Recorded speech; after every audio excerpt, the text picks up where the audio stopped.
There is a famous quotation by a Scottish mountaineer and writer called William Hutchinson Murray, and I'll read it. Until one is committed, there is hesitancy, the chance to draw back, always ineffectiveness concerning all acts of initiative and creation.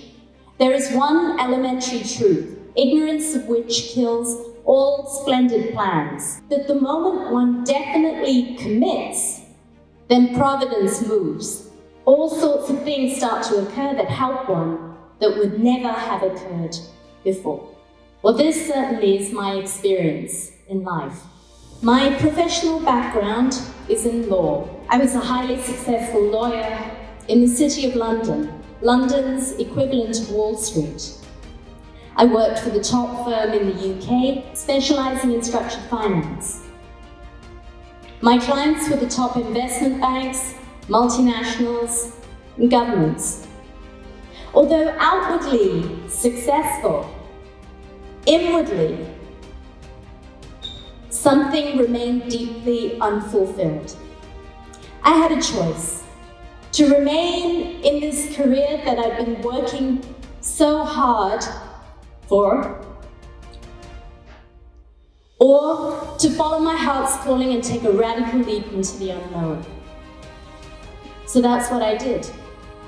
I left the city and I entered into a period of deep introspection. And during this time, I got in touch with the nature of the reality of existence and my role within it. And I've never looked back. It was then that work became service for me, deeply motivated by a desire to serve humanity, Mother Earth, and all beings. Although law no longer resonated with me, I wondered if there could be a way that I could use these skills that I had acquired in service of life. Well, life responded, and it gave me a first opportunity. It came in the form of the imminent destruction of an ecosystem of global ecological importance, and a disempowered community who believed that change was not possible. Well, the chief conservation officer of the territory thought differently. He approached me to bring a case. No lawyers on the island would help him because everybody was afraid of going against the government. I saw it as an opportunity to serve, and I took it. Our efforts resulted in legislative change, but not in the way that we had planned. The first result of me stepping up was the empowerment of the community. My commitment and dedication inspired other people to join us. We formed an NGO, and soon we became a coalition of all of the environmental organizations in the country. As more and more influential people came on board, we started to form allies within the government. In the end, we lost the case. However, because the energy, the consciousness had shifted so much, the government decided to change the law and declare the area a national park with a blanket prohibition on development. Had we won the case but the consciousness not shifted, the highest outcome in court is that the decision goes back to the planners. Usually a new application gets submitted and development goes out. So we achieved a far more robust outcome than we had originally planned. It was in this case that I got some of my key learnings, experiential learnings, about how change happens. My first learning was that all change or transformation happens at the level of consciousness first, at the energy level. And fortunately, there are some amazing tools out there for working directly on this level. One of my favorites is the systemic constellation. The second thing that I learned was a different way of working, of being a channel for grace, being a conduit for a power greater than myself, to work through me in service of the highest good. When working in this way, everything felt effortless.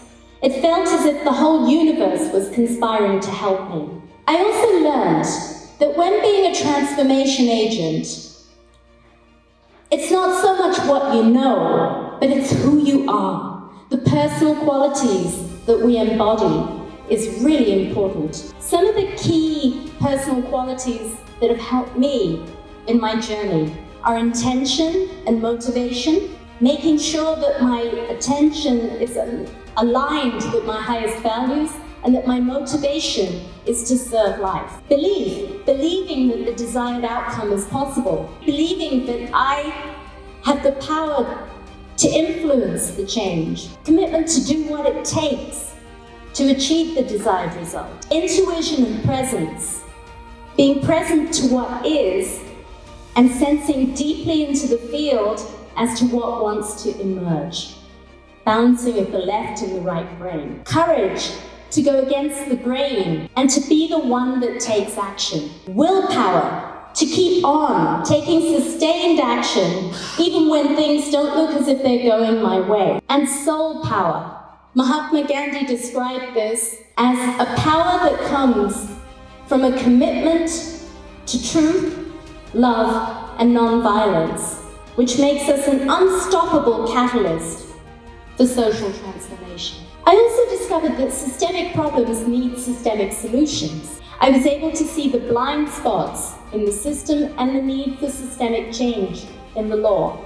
If our country was a living being, law is like the DNA, the code by which the nation expresses. We all know that words have power because it carries the power of intention. When words are written down, they're even more powerful. And when they're actually driven into law, they have a tremendous force for dictating how the system operates. At the moment, we have separation from nature encoded into our societal DNA in the form of law. Nature is outside the system. Ecosystems and species are treated as objects under the law. They're either property or they're fair game. And this has several practical drawbacks that make it almost impossible to protect nature using the law. System scientist Joanna Macy outlined 3 dimensions of social change. All 3 are important. The first is action saying no, stopping destruction. This buys time, but it cannot lead to lasting change unless the second step is taken, which is creating alternatives.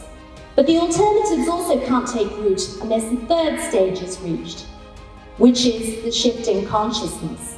And it's the shift in consciousness that brings about lasting change. With Rights of Nature, we work on all 3 levels. At Rights of Nature Europe, we're working on legal innovation, driving the legal innovation into law through citizens' initiatives, raising awareness, and nature reconnection.